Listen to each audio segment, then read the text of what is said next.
जय हिंद साथियों। आज की इस क्लास में हम प्राकृतिक वस्तुएं प्रकाश के बारे में अध्ययन करेंगे। तो सबसे पहले हम जानते हैं कि जो प्रकाश या जो प्रकाशिकी होती है वह क्या होती है। तो भौतिक विज्ञान की वह शाखा जिसके अंतर्गत हम प्रकाश और इससे संबंधित विभिन्न प्रकार की जो क्रियाएं होती हैं और उनके बारे में यदि हम अध्ययन कर रहे हैं तो उसी को हम प्रकाश या फिर प्रकाशिकी या फिर आप इसी को इंग्लिश में ऑप्टिक्स कहते हैं। तो ये नाम आपको इसमें याद रखना है। आगे लिखा हुआ है कि प्रकाश है क्या। तो प्रकाश एक प्रकार की ऊर्जा होती है जो कि हमें विद्युत चुंबकीय तरंग के रूप में क्या होती है, प्राप्त होती है। कहने का मतलब है कि सूर्य का जो प्रकाश होता है वह एक विद्युत चुंबकीय तरंग के रूप में क्या होता है, संचारित होता है। तथा प्रकाश की जो तरंग होती है वह हमेशा अनुदैर्ध्य होती है, जिसे अपन बोलते हैं ट्रांसवर्स वेव के रूप में क्या होती है, गमन करती है। इस प्रकार से हम ये कह सकते हैं कि सूर्य का जो प्रकाश होता है उसमें मुख्य रूप से ये जो पीछे की किरणें आपको दिख रही हैं सारी की सारी, ये सारी की सारी किरणें मुख्य रूप से सूर्य के प्रकाश की किरण का ही एक अंश मात्र होती हैं। हम कह सकते हैं कि सूर्य के प्रकाश की किरण में कुल 7 प्रकार की तरंगें होती हैं, जिनमें पहली होती है गामा, दूसरी होती है एक्स रे, तीसरी अल्ट्रावायलेट, चौथी हो जाएगी विजिबल रे, अब पांचवी हो जाएगी आपकी इंफ्रारेड रे, छठवीं है माइक्रोवेव और सातवीं हो जाएगी रेडियो वेव। आगे मैंने एक और लिखा हुआ है कॉस्मिक किरण। तो यह सूर्य के प्रकाश की नहीं होती है, ये सूर्य के प्रकाश को छोड़कर जो अन्य तारे होते हैं उनसे उत्पन्न होने वाली किरण होती है। तो यह सूर्य के प्रकाश का भाग नहीं होती है। तो यहाँ से लेके यहाँ तक की सारी किरणें सूर्य के प्रकाश में उपस्थित होती हैं, जो कि एक विद्युत चुंबकीय तरंग के रूप में गमन करती हैं। इन्हीं को हम स्पेक्ट्रम भी कहते हैं। तो ये बातें आपको इसमें याद रखनी है। अब आगे है इसी में जितनी भी ये किरणें यहाँ पे दी गई हैं उनकी आवृत्ति का क्रम क्या है। तो सबसे पहले यहाँ पे मैंने लिख रखी है गामा। ऊपर जो ऑर्डर लिखा था उसी के हिसाब से आप इनको लिख दीजिए।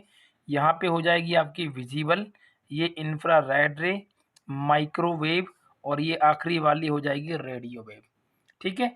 तो जो इस प्रकार से ऊपर नीचे हो रहा है तो यहाँ पर जो आवृत्ति है उसका मान क्या है, सर्वाधिक है, और यहाँ पर जो आवृत्ति है उसका मान क्या है, कम है।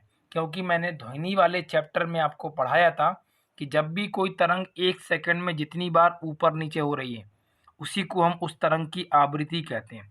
तो यहाँ पे ये आवृत्ति कैसी है, घनी है, और यहाँ पर ये आवृत्ति दूर दूर है। अतः हम कह सकते हैं कि गामा किरण की आवृत्ति सबसे ज़्यादा होती है और सबसे कम होती है रेडियो तरंग की। और यदि इसी ऑर्डर में हम कॉस्मिक किरण को भी जोड़ लें तो उसकी आवृत्ति इन सभी किरणों से क्या होती है, सबसे ज़्यादा होती है। एक और बात आप इसमें याद रखेंगे कि जो आवृत्ति होती है और जो उसका तरंग दैर्घ्य होता है उन दोनों के बीच में हमेशा व्युत्क्रमानुपाती का संबंध होता है। कहने का मतलब है जिस तरंग की आवृत्ति जितनी ज़्यादा है, जिस तरंग की आवृत्ति का मान जितना अधिक है उसका जो तरंग दैर्ध्य होगा वह उतना ही कम होगा, और यदि आवृत्ति कम है तो तरंग दैर्ध्य का मान क्या होगा, सबसे ज़्यादा होगा। इस प्रकार से हम कह सकते हैं कि रेडियो तरंग जो होती है उसकी आवृत्ति का मान सबसे ज़्यादा होता है, और जो गामा तरंग होती है इसकी आवृत्ति का मान सबसे कम होता है। आगे लिखा है ऊर्जा का क्रम। तो जो ऊर्जा होती है तरंगों की वह समानुपाती होती है आवृत्ति के। मतलब जिस तरंग की आवृत्ति जितनी ज़्यादा है उसकी ऊर्जा का मान भी उतना ही अधिक होगा, और यदि आवृत्ति कम है तो उस केस में उसकी जो ऊर्जा होगी उसका मान भी कम होता है। ठीक है। अब आगे है इसमें प्रकाश से संबंधित कुछ वैज्ञानिकों के द्वारा दिए गए अपने अलग अलग सिद्धांत, जिसमें सबसे पहला सिद्धांत है न्यूटन के द्वारा दिया गया। न्यूटन को हम सर आइजैक न्यूटन के नाम से जानते हैं। इन्होंने बताया कि प्रकाश जो होता है वह एक कण के रूप में गति करता है। यदि आपसे पेपर में पूछा जाता है कि प्रकाश का कणिका सिद्धांत किस वैज्ञानिक के द्वारा दिया गया था तो आंसर आ जाएगा आपका सर आइजैक न्यूटन के द्वारा। ठीक है।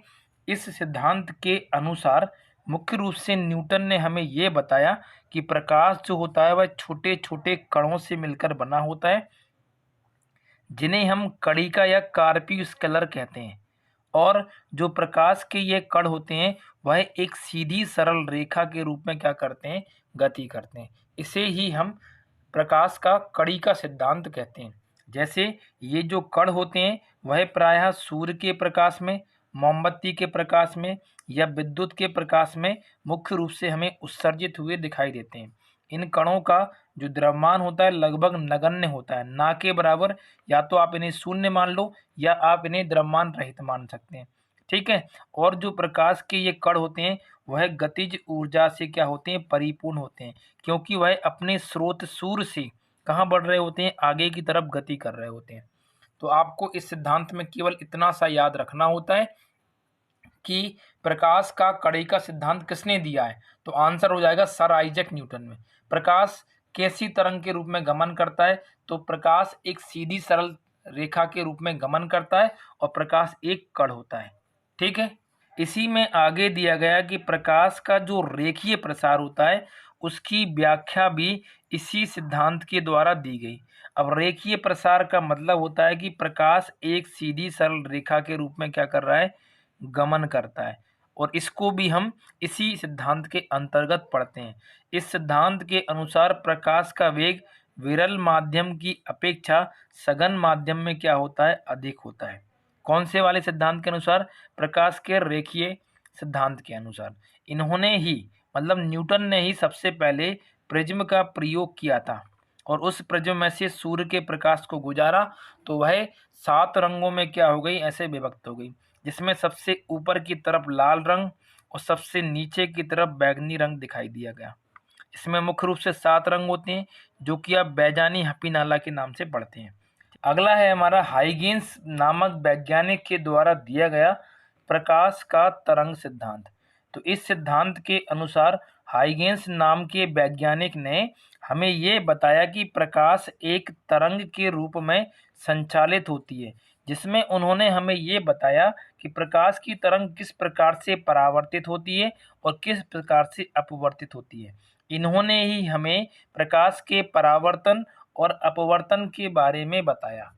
तो जब कोई प्रकाश की किरण किसी पारदर्शक सतह के ऊपर टकराती है तो टकराने के बाद में उसका क्या हो जाता है, अपवर्तन। जब कोई प्रकाश की किरण किसी ऐसे अपारदर्शी कांच से टकराती है जिससे वो आर पार हो जाती है तो इस घटना को अपन कहते हैं क्या, अपवर्तन। और ये वाली घटना क्या कहलाती है, हमारी परावर्तन। तो प्रकाश के परावर्तन, प्रकाश के अपवर्तन और प्रकाश के तरंग के सिद्धांत के बारे में हमें हाइगेंस नाम के वैज्ञानिक ने बताया था। ठीक है। अगला है ग्रेमाल्डी। तो ग्रेमाल्डी नामक वैज्ञानिक ने हमें प्रकाश के विवर्तन का सिद्धांत दिया था। अब ये प्रकाश का विवर्तन क्या होता है, तो जब कोई प्रकाश की किरण ये ऐसे आ रही हैं, प्रकाश की किरण यहाँ मान लो कोई प्रकाश का स्रोत है और इसके सामने ऐसी एक अपारदर्शी वस्तु है, जैसे मान लिया कि मैंने ये क्या है, एक दीवार है, तो प्रकाश की किरणें इस दीवार को आर पार नहीं कर पा रही, यहीं पर क्या हो रही है, ऐसे ये परावर्तित। तो इसी घटना को अपन क्या कहते हैं, प्रकाश का विवर्तन कहते हैं। जैसे इस प्रकाश में ये पेन देख रहे हैं तो ऊपर से लाइट जल रही है, तो इस अपारदर्शी वस्तु पेन के पीछे ये छाया बन रही है। तो आपसे प्रश्न पूछा जाए कि कौन सी घटना के या कौन सी सिद्धांत के फलस्वरूप छाया का निर्माण होता है, तो आंसर हो जाएगा प्रकाश का विवर्तन। क्योंकि जैसे मान लो यहाँ पर ये प्रकाश है, ये मेरे नीचे यहाँ पर पेज पर क्या बन रही, छाया, ये एक अपारदर्शी वस्तु है। तो ग्रेमाल्डी नामक वैज्ञानिक ने हमें प्रकाश के विवर्तन का सिद्धांत दिया था। अगला है यंग, जिनका पूरा नाम है थॉमस यंग। इन्होंने हमें प्रकाश के व्यतिकरण के बारे में बताया था, अतः इन्होंने प्रकाश के व्यतिकरण का सिद्धांत दिया। तो इस सिद्धांत के अनुसार क्या होता है, जब भी कोई प्रकाश की किरण है, एक ये जा रही है और ये एक और प्रकाश की किरण है, तो दोनों प्रकाश की किरण आगे चल के किसी एक बिंदु पे मिलकर एक बड़ी तरंग में क्या हो जाती हैं, परिवर्तित हो जाती हैं। तो इसी घटना को अपन क्या कहते हैं, प्रकाश का व्यतिकरण कहते हैं। ठीक है। अगला है हमारा फोकाल्ट। तो फोकाल्ट नाम के वैज्ञानिक ने हमें ये बताया कि किसी भी द्रव पदार्थ में प्रकाश की चाल किस प्रकार से काम करती है। तो उसी से संबंधित नियम और सिद्धांत इन्होंने हमें बताए थे। ठीक है, अगले वैज्ञानिक का नाम है मैक्स प्लांक। तो मैक्स प्लांक ने हमें प्रकाश का क्वांटम सिद्धांत दिया था। इसी को बोलते हैं अपन क्वांटम थ्योरी ऑफ लाइट।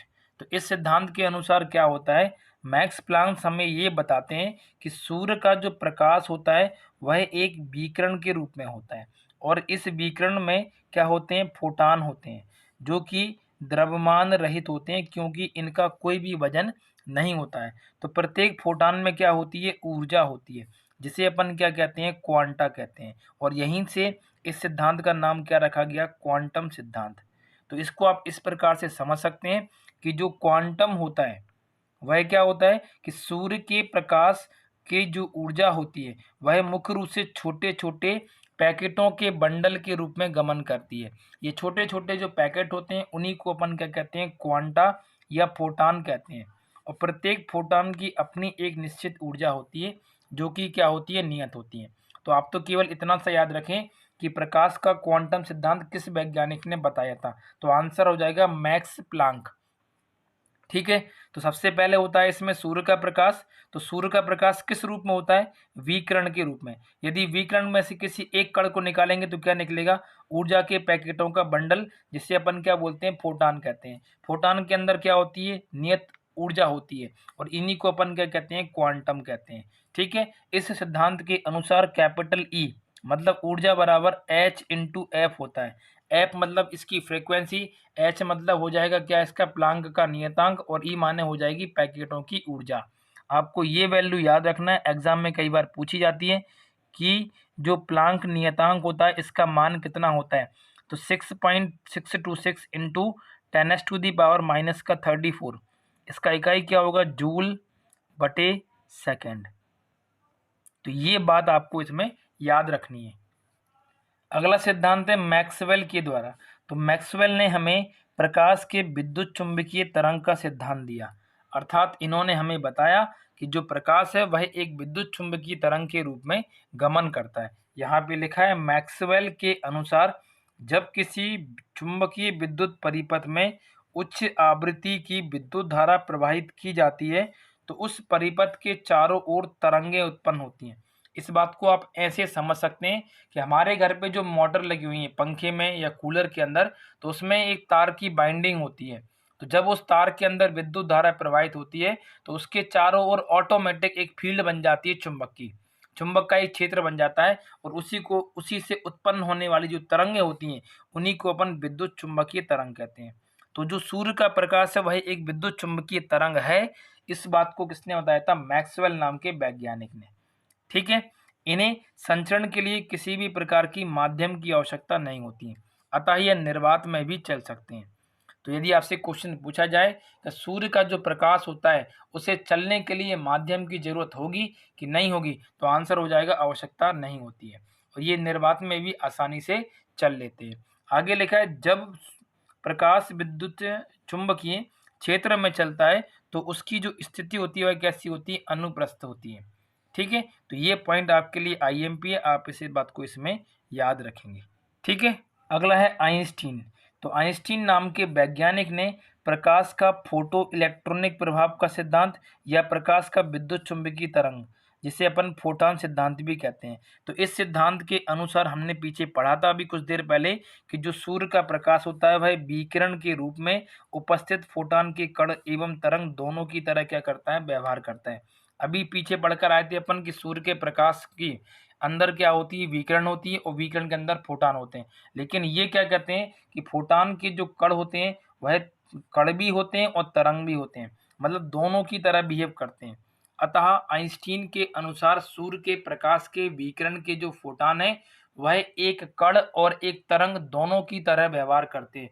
इसलिए इसे फोटोन की खोज का जो श्रेय होता है वह अल्बर्ट आइंस्टीन नाम के वैज्ञानिक को जाता है। तो जब कोई फोटोन ऐसे आ रहा होता है, किसी धातु की सतह से टकराएगा, जैसे मान लो ये सूर्य का प्रकाश से टकराएगा तो ये सतह गर्म होगी, और यहाँ से ऑटोमेटिक इलेक्ट्रॉनों का क्या होता है, उत्सर्जन होता है।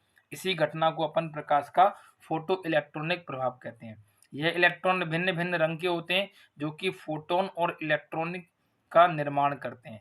इसी को अपन क्या कह देते हैं, फोटो इलेक्ट्रॉनिक कहते हैं। आपने कई बार देखा होगा कि जब हम मोमबत्ती के सामने मान लो किसी कागज को रखते हैं कुछ ऊंचाई पर, तो कागज का कुछ हिस्सा काला पड़ जाता है। तो इसका मतलब ये है कि कागज के उस हिस्से पर आप प्रकाश डाल रहे हैं, तो प्रकाश डालने पर जो कागज का हिस्सा काला हो गया है, तो वहां से क्या बाहर निकल गए, उसके फोटॉन और उसके इलेक्ट्रॉन बाहर निकल गए, और वहीं से इसका नाम क्या पड़ गया, फोटो इलेक्ट्रॉनिक प्रभाव। ठीक है। अगला है कॉम्पटन का प्रभाव।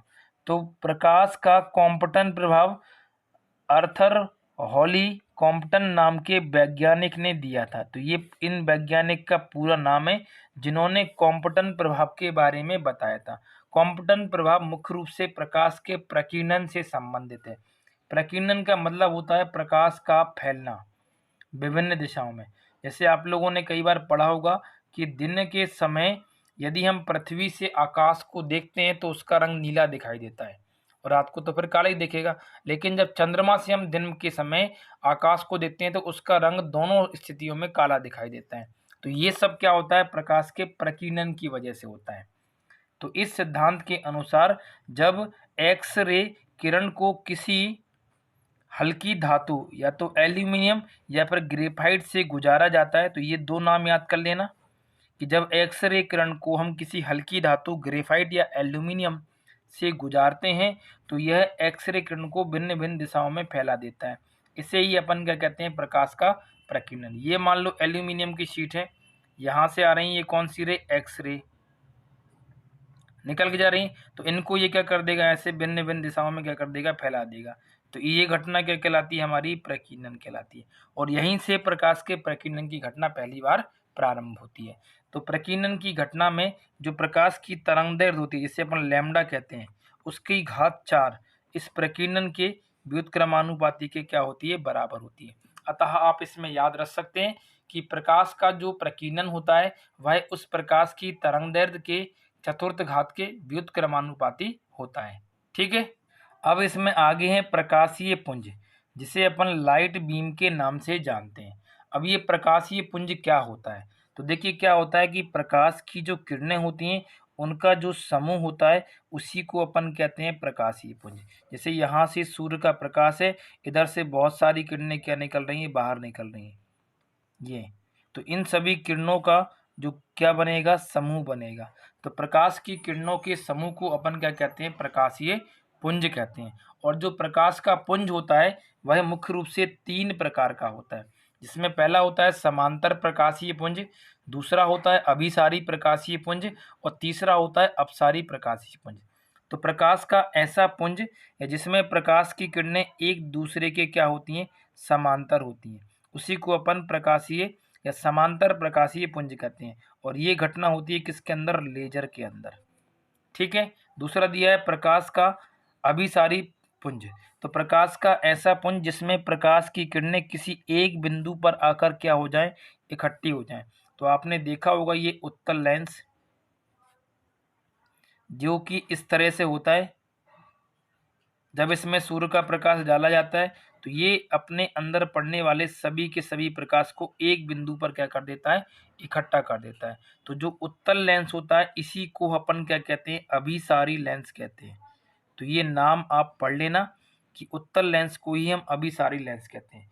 जबकि आपसे पूछा जाए अवतल दर्पण के बारे में, तो अवतल दर्पण कहाँ पे यूज करते हैं, तो आप लोगों ने देखा होगा जो ये क्या कहते हैं इसको आप, सोलर कुकर, सोलर कुकर के अंदर ऐसे सामान ये रखे होते हैं खाद्य पदार्थ, और एक ऐसे कांच निकला होता है। तो इसमें सूर्य का प्रकाश आता है और अंदर का जो भोजन होता है उसको पकाने का काम करता है। तो ये भी क्या करता है, सभी किरणों को एक बिंदु पे इकट्ठा करता है। तो दर्पण में पूछेगा तो कौन सा वाला दर्पण अभिसारी दर्पण होता है, तो आंसर आप क्या बताएंगे कि जो अवतल दर्पण होता है इसे अभिसारी दर्पण कहते हैं, और जो लेंस होता है उत्तल वाला उसको अपन अभिसारी लेंस कहते हैं। ठीक है। तीसरा इसमें दिया गया अपसारी प्रकाशीय पुंज। अपसारी का मतलब होता है डाइवर्जेंट, जब कोई प्रकाश की किरण किसी एक बिंदु से उत्पन्न होकर विभिन्न दिशाओं में फैलने लगती हैं तो उसी को अपन कहते हैं अपसारी। तो इसमें मुख्य रूप से क्या होता है, जो हमारा अवतल लेंस और कौन सा वाला, उत्तल दर्पण, तो ये दोनों के दोनों जो होते हैं इसको आप क्या कहते हैं, ऊपर वाले को अपसारी लेंस, और नीचे वाले को आप क्या बोलेंगे, अपसारी दर्पण। तो इनके लिए ये दो नाम याद करना है और इसके लिए आपको ये दो नाम याद करना है और इसके लिए आपको लेजर पढ़ना है। तो ये तीनों बातें आपको इसमें भली भांति याद रखनी है। अगला है हमारा प्रकाश के स्रोत। प्रकाश के स्रोत मुख्य रूप से तीन प्रकार के होते हैं। पहला होता है प्राकृतिक प्रकाश स्रोत, दूसरा होता है कृत्रिम और तीसरा होता है जैव स्रोत। तो प्रकाश के वे स्रोत जो हमें प्रकृति से प्राप्त हुए, जैसे सूर्य और तारे, और इनके अंदर मुख्य रूप से हाइड्रोजन परमाणु लगातार हीलियम परमाणु में क्या होते हैं, बदलते हैं। तो इस प्रक्रिया में अपार मात्रा में क्या होती है, ऊर्जा प्राप्त होती है। इन्हीं को अपन क्या कहते हैं, प्राकृतिक स्रोत कहते हैं। हाइड्रोजन के 4 परमाणु आपस में जुड़कर हीलियम का एक परमाणु बनाते हैं और अपार मात्रा में क्या देते हैं, हमें ऊर्जा देते हैं। ठीक है। दूसरे दिए कृत्रिम स्रोत, ऐसे स्रोत जो मानव के द्वारा बनाए गए हैं और प्रकाश उत्पन्न करते हैं, उन्हीं को अपन कृत्रिम स्रोत कहते हैं। जैसे बल्ब CFL और CFL, और इसके बाद आएगा आपका LED बल्ब, मोमबत्ती इत्यादि। तो इसमें एक पॉइंट और लिखा है कि जो CFL होती है उसमें पारा वाष्प रूप में भरा होता है और इसके अंदर फास्फोरस की एक सफ़ेद परत चढ़ी होती है। ठीक है।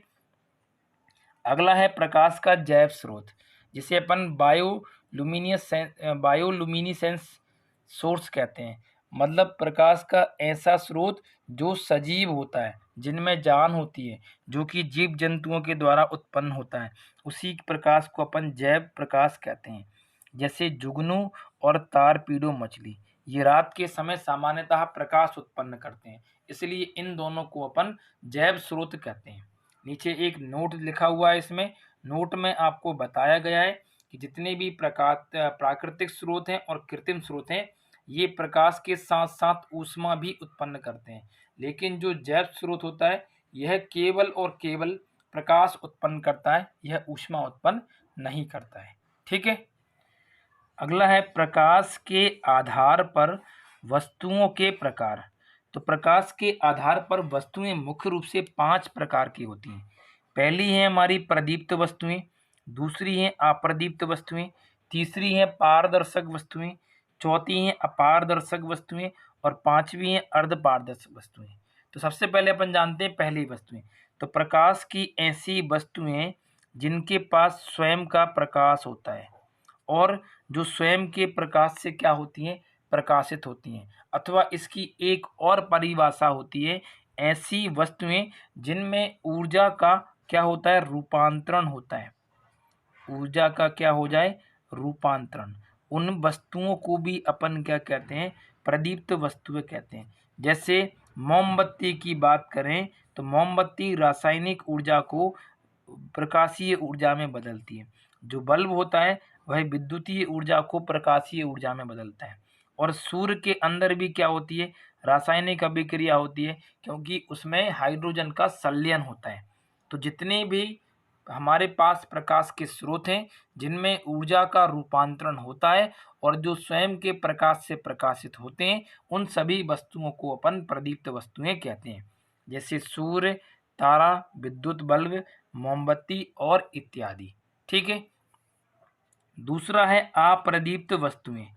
अप्रदीप्त वस्तुओं का मतलब होता है कि वे वस्तुएं जो स्वयं के प्रकाश से प्रकाशित नहीं होती हैं, अर्थात ये वस्तुएं कभी तभी दिखाई देती हैं जब इनके ऊपर प्रकाश पड़ता है। जैसे कुर्सी, टेबल, पत्थर या फिर दीवार, ये सब जितने भी ये वस्तुएं, जितने भी सभी प्रकार के ग्रह, क्योंकि ग्रह के पास में अपना स्वयं का प्रकाश नहीं होता है, उल्का पिंड। तो जब सूर्य का प्रकाश इन ग्रहों पर पड़ता है तभी इनके ऊपर प्रकाश पहुंचता है और तभी ये हमें दिखाई देते हैं। ठीक है। अगली है पारदर्शक वस्तुएं। पारदर्शी का मतलब होता है वे वस्तुएं जिन पर प्रकाश पड़ने पर प्रकाश आर पार हो जाता है। जैसे कांच, हवा, साफ पानी, स्पिरिट, स्पिरिट को अपन CH3OH कहते हैं, मिथाइल एल्कोहल, इन सभी में जब सूर्य का प्रकाश पड़ता है तो ये क्या करती हैं, आर पार हो जाती हैं किरणें। दूसरी हैं हमारी अपारदर्शी वस्तुएं, जिनके आर पार सूर्य का प्रकाश नहीं जा पाता है उन्हें अपन अपारदर्शी वस्तु कहते हैं। जैसे सभी धातुएं, दीवार, पत्थर, मनुष्य इत्यादि। तो ये सभी के सभी हमारी अपारदर्शी वस्तुएं कहलाती हैं। अगली है अर्धपारदर्शक वस्तुएं। तो ऐसी वस्तुएं जिन पर प्रकाश पड़ने पर कुछ भाग तो क्या हो जाए, उनका अवशोषित हो जाए और कुछ भाग क्या हो जाए, बाहर निकल जाए, उन्हीं को अपन क्या कहते हैं, अर्धपारदर्शी कहते हैं। जैसे तेल में भीगा हुआ जो कागज होता है उसे यदि आप सूर्य की किरण में देखेंगे तो कुछ किरण आर पार हो जाती हैं और कुछ उसमें अब्जॉर्व हो जाती हैं। इसी प्रकार से सफ़ेद रंग की पॉलीथीन, धुंधला कांच और सीट जिसे अपन मोम जामा कहते हैं।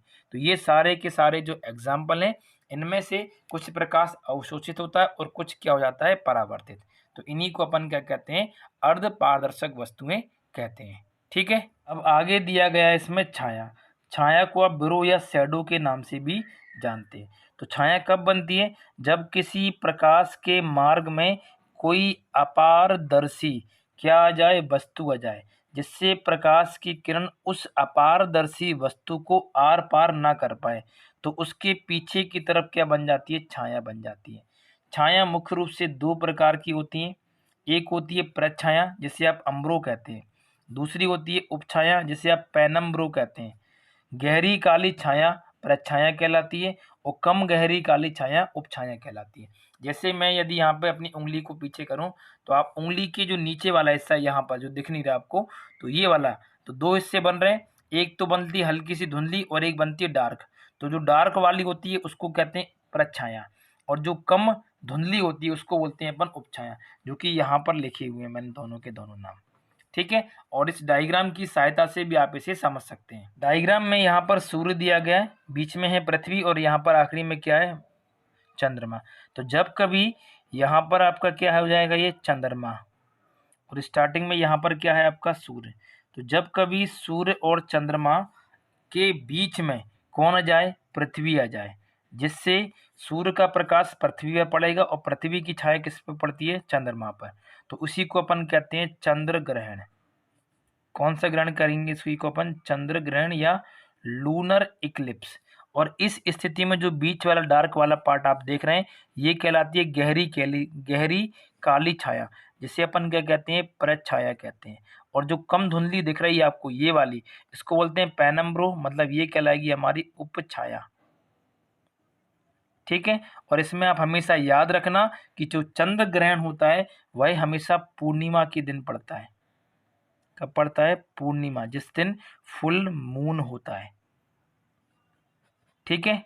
नीचे दिया गया है, जब कभी भी सूर्य यहाँ पर है और इस तरफ बीच में कौन आ गया आपका, चंद्रमा, और इस तरफ कौन है आपकी पृथ्वी, तो इसे कहते हैं अपन कौन सा ग्रहण, सूर्य ग्रहण।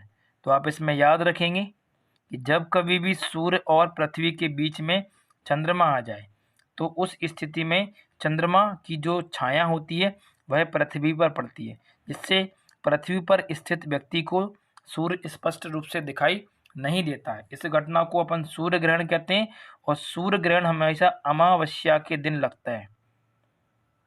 अमावस्या को आप न्यू मून के नाम से भी जानते हैं। तो ये बात आप याद रखेंगे कि पेनम्ब्रो क्या होता है और अम्ब्रो क्या होता है, प्रच्छाया और उपछाया। ठीक है। अब आगे है इसमें प्रकाश का परावर्तन, जिसे हम रिफ्लेक्शन ऑफ लाइट कहते हैं। तो ये होता क्या है, जब हम किसी भी पारदर्शक जो सतह होती है जिसकी एक तरफ क्या होता है, पॉलिश होता है, उसके ऊपर हम प्रकाश को आपतित करवाते हैं। यहाँ से ये प्रकाश की किरण आ रही है, इसलिए इसका नाम क्या है, आपतित किरण। आने के बाद में इससे ये टकरा के यहाँ मुड़ जाती है ऊपर की तरफ, तो इसे बोलते हैं प्रकाश का परावर्तित किरण। और इसी घटना का नाम क्या होता है, प्रकाश का परावर्तन। इसमें मुख्य रूप से जो बात आपको याद रखनी होती है वह क्या होती है, प्रकाश की किरण जिस माध्यम से आ रही होती है तो परावर्तन के बाद में पुनः उसी माध्यम में क्या होती है, वो लौट जाती है। जैसे मान लो यहाँ पर माध्यम क्या था, वायु, तो यहाँ पर भी माध्यम क्या रहेगा हमारा, वायु। यदि यहाँ पर जल है तो यहाँ पर भी जल होगा, यहाँ पर कांच है तो यहाँ पर भी क्या होगा, कांच होगा। तो ये विशेष बात है जो कि आपको इसमें याद रखना है कि प्रकाश के परावर्तन में जिस माध्यम से किरण आ रही है, टकराने के बाद में या परावर्तन के बाद में उसी माध्यम में लौट जाती है। ठीक है। इसमें दो मुख्य रूप से नियम होते हैं, जिसमें एक होता है ये वाला कोण जिसे अपन बोलते हैं आपतन कोण, और एक ये होता है आर जिसे अपन बोलते हैं परावर्तित कोण। ये दोनों के दोनों कोण क्या होते हैं, आपस में बराबर होते हैं, जो कि मैंने यहाँ पे लिख रखे हैं। ठीक है। एक और बिंदु होता है इसमें आपतित किरण, इस किरण का नाम होता है बीच में जो लिखी हुई है, इसको बोलते हैं अपन अभिलंब।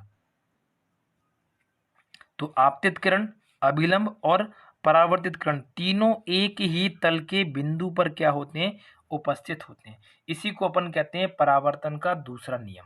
ठीक है। यहाँ पर मैंने एक और बात आपको समझाने की कोशिश की है, जो कि यहाँ पर लिखी हुई है। ये इतनी इतनी पॉइंट बहुत ज़्यादा आपके लिए इम्पोर्टेंट है, ये अलग से मैंने यहाँ पे बना रखा है। देखिए क्या होता है, बेसिकली तीन कोण होते हैं इसमें। जैसे यहाँ ये क्या है, दर्पण है हमारे पास, यहाँ से प्रकाश की किरण आ रही है। मान लो ये पॉलिश इसमें नहीं होती तो ये जो प्रकाश की किरण ऐसे सीधी निकल जाती, लेकिन इस पॉलिश की उपस्थिति के कारण इसे अपना मार्ग बदलना पड़ा और ये यहाँ चली गई। तो ये ऊपर के ये दो कोण तो आपको दिख ही रहे हैं, ये वाला एंगल आई और ये वाला एंगल आर, लेकिन जितने कोण से वह मुड़ी है ये इतना इतना कोण, ये कोण कहलाता है हमारा एंगल ऑफ डेल, जिसे आप कहते हैं विचलन कोण, एंगल ऑफ डेविएशन। तो इस तरह से मैं कह सकता हूं कि ये पूरी एक सीधी सरल रेखा है। तो किसी भी सरल रेखा पर जो कोण होता है वह 180 डिग्री होता है। अतः मैं कह सकता हूं कि angle of I, angle of R और एंगल ऑफ डेल तीनों का सम 180 डिग्री के बराबर होता है। यदि यहाँ पर आपसे प्रश्न पूछा जाए कि एंगल आई का मान मान लो कि 45 डिग्री आपको दिया गया है और आपसे पूछ रहा है कि विचलन कोण का मान कितना होगा, तो प्रश्नानुसार हम जानते हैं कि जो परावर्तन के नियम होते हैं उसमें एंगल आई और एंगल आर आपस में बराबर होते हैं। तो एंगल आई कितना है 45, तो एंगल आर भी कितना होगा आपका 45। यहाँ पुट करेंगे तो ये वैल्यू 45 है, ये भी 45 है, ये एंगल डेल है और ये कितना है हमारा 180। ये 45 45 90, उस तरफ जाएंगे तो 180 में से घटाएंगे तो वापस वैल्यू कितनी आ जाएगी आपकी 90 डिग्री। अतः हम इसमें कह सकते हैं कि यदि आपको कोई भी एक कोण इन तीनों में से दिया है तो आप अन्य दो कोणों को आसानी से ज्ञात कर सकते हैं। ठीक है।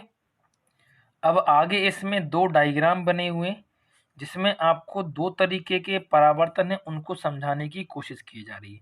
सबसे पहला इसमें दिया गया है कि प्रकाश का नियमित परावर्तन और दूसरा दिया गया है प्रकाश का अनियमित परावर्तन। तो जब कोई प्रकाश की किरण किसी चिकनी सतह से जाकर टकराती है तो जैसे किरण आ रही थी उसी हिसाब से प्रकाश का क्या हो गया, परावर्तन हो गया। उसी को अपन क्या कहते हैं, नियमित परावर्तन। ठीक है। और जब कोई प्रकाश की किरण किसी खुरदुरे या फिर किसी टूटे हुए कांच की सतह पर जाकर टकराती है तो उसकी जो किरणें होती है यहाँ वहाँ बिछल जाती हैं, मतलब परावर्तित हो जाती हैं। इस घटना को अपन कहते हैं अनियमित परावर्तन। ठीक है। तो इसमें नियमित परावर्तन में हमारी जो इमेज होती है वह कैसी होती है, रेगुलर होती है। जिसमें इसमें कैसी होती है, विसरित, प्रकीर्णित या फिर अनियमित या फैली हुई होती है।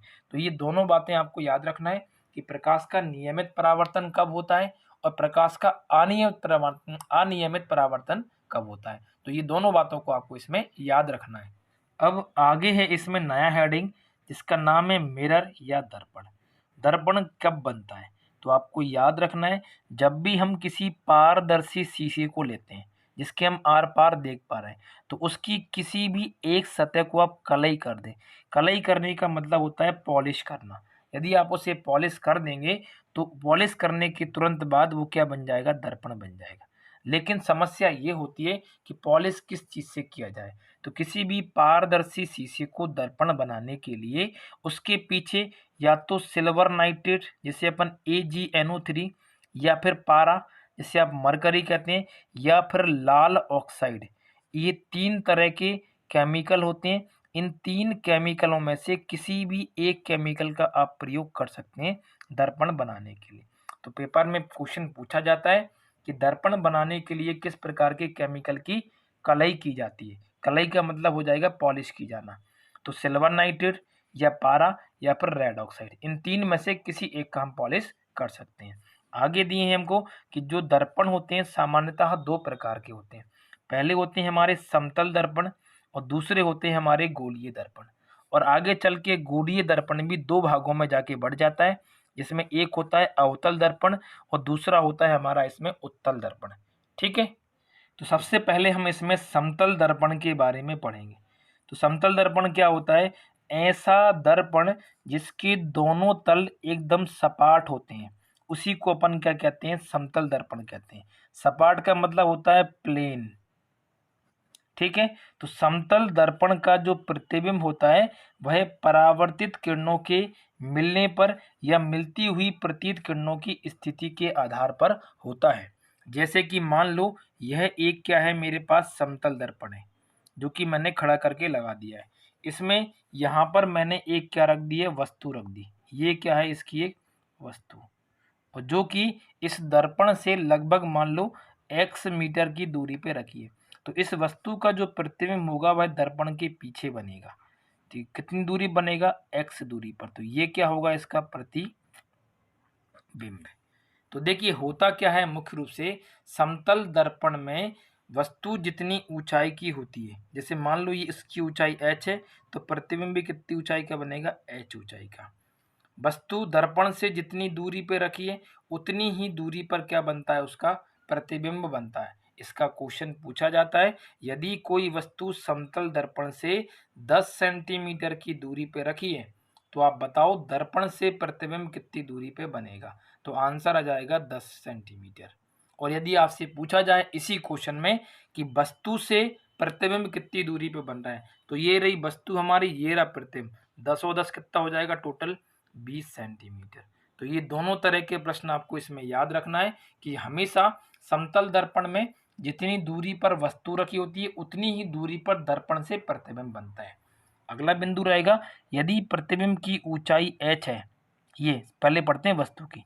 यदि वस्तु की ऊंचाई h है तो बनने वाले प्रतिबिंब की ऊंचाई भी क्या होती है? h होती है। अतः यदि ये 5 फुट का व्यक्ति है तो इसका जो फोटो बनेगा, इमेज बनेगा, वही भी कितना होगा?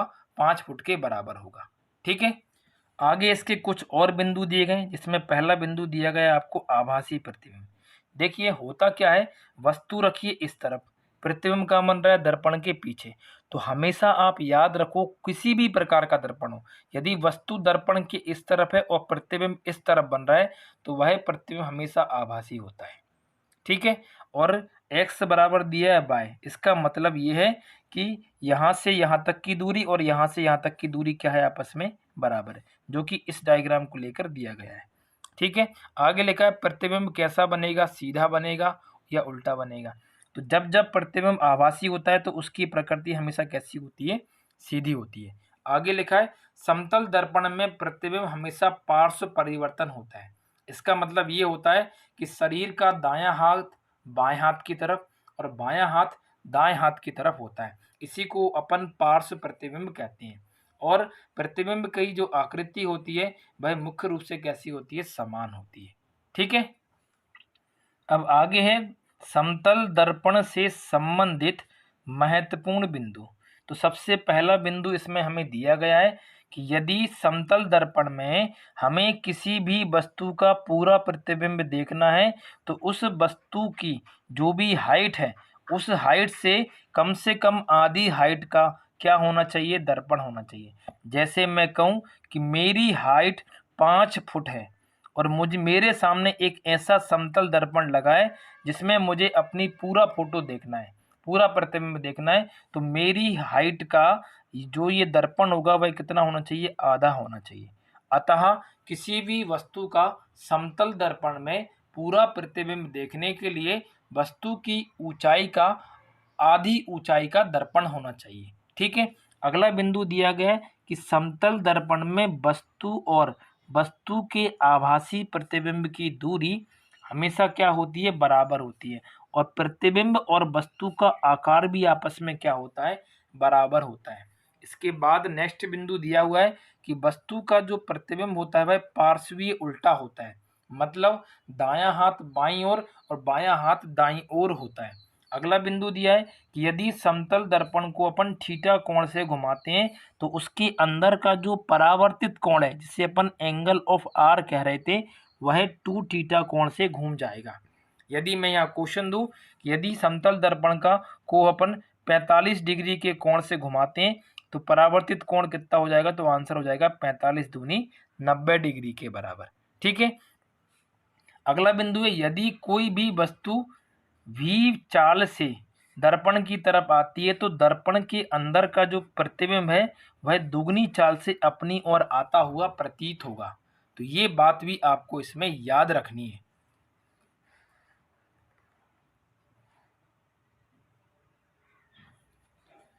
अगला बिंदु दिया गया है कि जब दो समतल एक दूसरे के समांतर रखे होते हैं, जब दो समतल दर्पण, एक दर्पण ये रहा समतल और एक दर्पण ये रहा समतल, एक इस दीवार में लगा एक इस दीवार में और बीच में ये आप खड़े, तो इस कंडीशन में इस वस्तु के कितने प्रतिबिंब बनेंगे, तो आंसर क्या हो जाएगा, अनंत।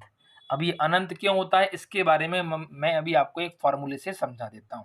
एक और लिखा है कि जब दो समतल दर्पण एक दूसरे के लंबवत रखें, मतलब एक ऐसे रखा हुआ है और एक ऐसे रखा हुआ है और इन दोनों के बीच में जो कोण बन रहा है वह कितना हो रहा है, 90 डिग्री, और ये हमारी क्या है, वस्तु है।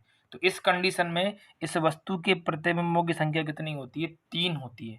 अब ये 3 क्यों है, तो इसके बारे में हम आगे चर्चा करते हैं। प्रतिबिंबों की संख्या निकालने के लिए हमें एक फॉर्मूला पढ़ना होता है, जिसमें आपको दिया क्या जाता है कि n बराबर क्या होता है, 360 डिग्री बटे क्या होता है, थीटा।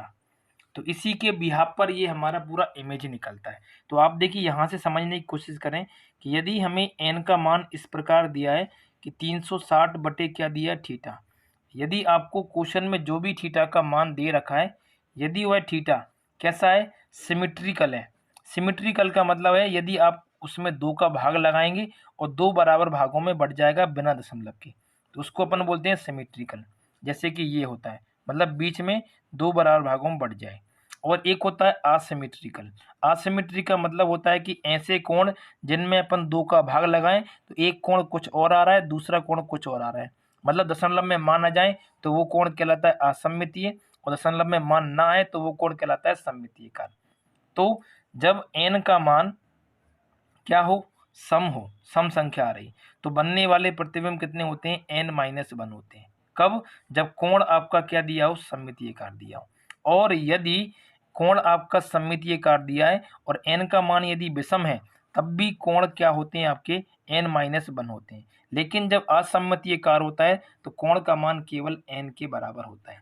इसको अपन एक एग्जाम्पल की सहायता से समझते हैं। जैसे मान लो मैंने आपको प्रश्न दिया कि थीटा बराबर दिया है 90 डिग्री, ये दो हमारे पास समतल दर्पण रखें और इन दोनों के बीच का कोण ये 90 डिग्री है।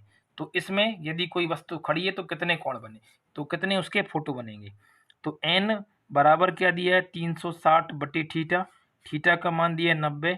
तो 90 में पहले लगाओ 2 से भाग, तो 2 से भाग लगाने पर ये 2 बराबर भागों में क्या हो रहा है, विभाजित हो रहा है। इसका मतलब ये कैसा है, हमारा सममितीय कार है। तो ये भाग लगेगा तो n का मान कितना आएगा, 4। तो n एक सम संख्या है, तो बनने वाले प्रतिबिंब कितने होते हैं, n-1।